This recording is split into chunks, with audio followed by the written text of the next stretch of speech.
Their life measured in money, their life measured in success, life measured in possessions, and then their life measured in tides, in season, in migration, in the silent return of life to places once thought lost.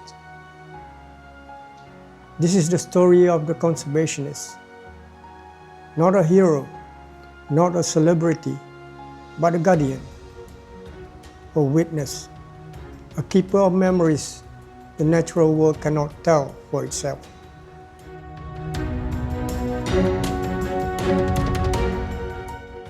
The conservationists walk on a different road, one rarely seen, and even more rarely understood.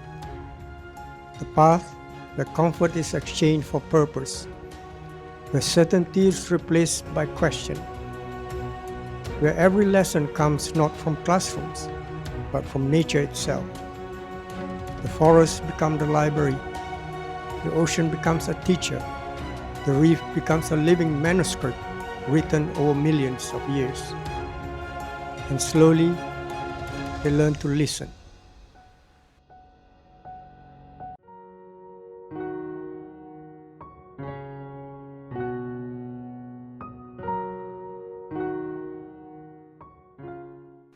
To understand nature is to learn a language older than civilization, a language spoken through currents, through coral growth, through the migration of turtles, through the feeding trails of dugong, through the delicate balance connecting every living thing. But understanding nature is only half the burden. The greater challenge is teaching those lessons to humanity.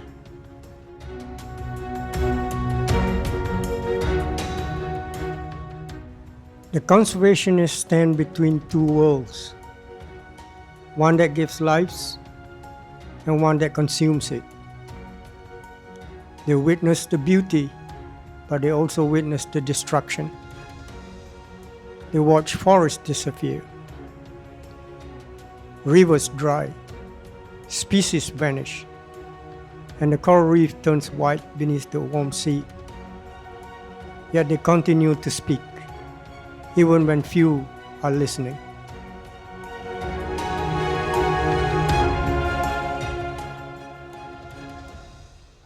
Conservation has never been a standard curriculum in a society. Its lessons are often ignored, its warning delayed, its truth inconvenient. And too often, conservation itself is used as a mask to hide the very greed that threatens the natural world.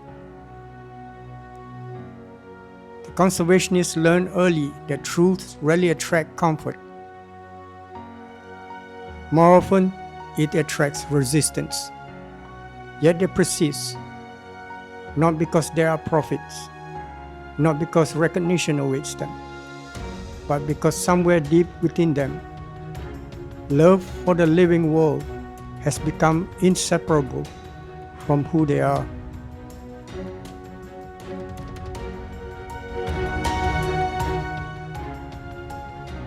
They carry conservation like unwanted cargo, heavy, inconvenient, and often unseen.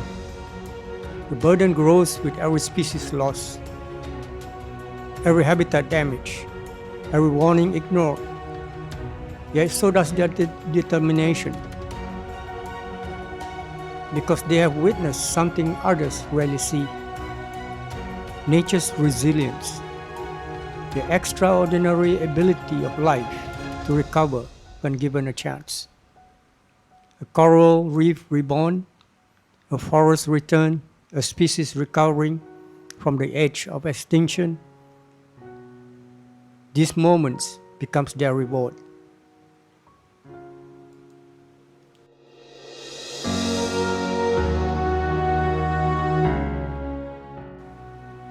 Many envy the conservationist life. They see adventure, they see distant islands, they see extraordinary wildlife. Some call it wealth, some call it blessings. But the truth is much simpler. The conservationists own very little. Their riches cannot be stored in banks. Their wealth exists in moments. A turtle returning to the nest, a dugong grazing peacefully, a reef showing signs of life once more. They belong to places rather than possess them. And perhaps that is why they understand something the modern world has forgotten, that humanity has never meant to stand above nature, but within it.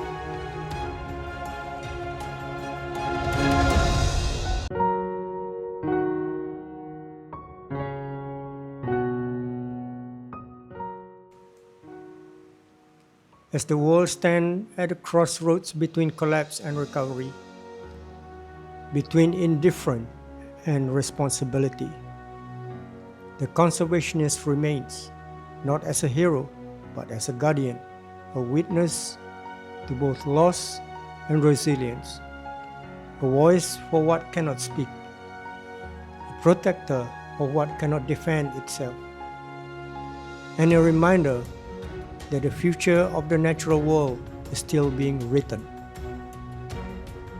For every reef restored, for every species protected, for every generation yet to come, and refuses to let it fall.